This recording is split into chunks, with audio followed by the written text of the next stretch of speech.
Imagine conhecer um homem que levou tiros na cabeça, no rosto, no quadril, na perna, sobreviveu a um naufrágio, a um acidente de avião, escapou de um campo de prisioneiros, perdeu um olho, perdeu uma das mãos, e ainda dizia: francamente, eu gostei da guerra. Não, ele não era um super-herói, nem um personagem de cinema, ele de fato existiu. E talvez tenha sido o homem mais teimoso da história.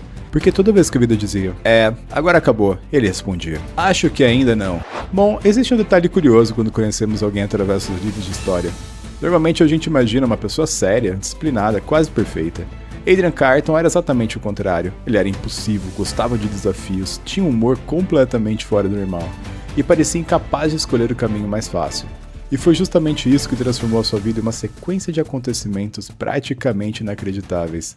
Adrian nasceu em uma família rica, ele poderia ter vivido uma vida extremamente confortável, com boa educação, dinheiro, prestígio.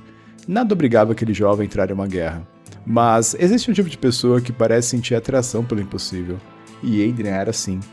Quando a Segunda Guerra dos Boeres começou, ele simplesmente decidiu participar, sem autorização da família, mentindo a própria idade. Esse era o primeiro de muitos impulsos que quase custariam a sua vida.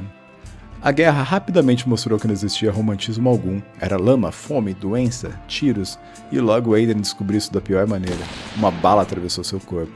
Bom, a maioria das pessoas entenderia o recado, talvez fosse hora de voltar para casa, mas Adrian parecia interpretar qualquer ferimento de outra forma, como se fosse apenas um pequeno detalhe, um pequeno rasgo em seu corpo que logo se curaria. E bom, foi bem isso, depois de recuperar, ele voltou. Os anos passaram e vieram novos conflitos, e os ferimentos começaram a se acumular. Primeiro um tiro, depois outro, depois estilhaços, explosões, e até que um disparo destruiu completamente o seu olho esquerdo.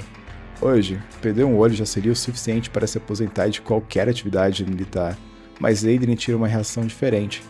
Segundo relatos de quem conviveu com ele, sua maior preocupação não era o ferimento, era quanto tempo demoraria até poder voltar para o serviço. Foi durante a Primeira Guerra Mundial que aconteceu uma das histórias mais conhecidas sobre ele. Um disparo atingiu sua mão.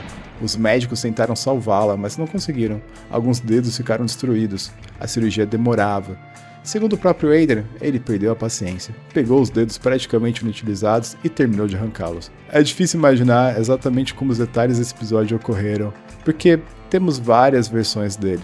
Mas existe um consenso entre os historiadores, seu nível de tolerância à dor parecia completamente fora do comum. Seria fácil de imaginar Adrian como alguém sem medo, mas isso provavelmente não é verdade, e quem se viu ao lado dele contribuía com essa história. Dizia que ele acreditava que o medo existia, mas que apenas seguia em frente. E talvez seja isso o que torna ele tão admirável. Não invulnerável, mas obstinado. E ao longo da carreira vieram novos tiros, novos acidentes, novas cicatrizes, até que um avião que ele viajava caiu e ele sobreviveu. Pouco tempo depois, o navio onde ele estava naufragou e ele sobreviveu novamente. Em outro momento, ele foi capturado pelos italianos, e aí qualquer pessoa imaginaria que finalmente essa história terminaria. Mas Adrian conseguiu planejar sua fuga. Ele tentou fugir mais de uma vez, escavou túneis, disfarçou-se, mentiu, planejou, fracassou, tentou novamente. Era como assistir alguém que simplesmente não sabia desistir. Não importava o tamanho do problema. A pergunta dele nunca era, vale a pena? Era, como vamos fazer? Existe uma frase dele que resume perfeitamente sua personalidade. Ele escreveu: francamente, gostei da guerra. Quando alguém lê essa frase pela primeira vez, bom, parece monstruosa, mas basta conhecer sua história para entender. Ele não admirava a destruição, admirava o desafio, o senso de propósito, a camaradagem, a capacidade humana de continuar mesmo quando tudo dizia o contrário. Talvez seja por isso que essa história continua viva. Não é porque ele levou muitos tiros ou porque ele perdeu um olho ou uma mão, é porque toda vez que a vida retirava algo dele, ele parecia responder: vou descobrir como viver sem isso. E existe algo bem profundo, algo bem humano nessa atitude, porque todos nós perdemos alguma coisa durante o caminho, perdemos planos, pessoas, oportunidades, saúde, e a pergunta acaba sempre sendo a mesma: o que eu faço agora? Adrian nunca gastava muito tempo nessa pergunta, ele simplesmente seguia. Enquanto a maioria das pessoas esperava o momento ideal para agir, Adrian agia. Enquanto muitos desistiam depois do primeiro fracasso, ele tentava novamente. E não é por ser indestrutível, até porque ele perdeu muita coisa durante o caminho, mas por parecer ter tomado uma decisão muito cedo na vida, ter tomado a decisão de nunca deixar o medo decidir por ele.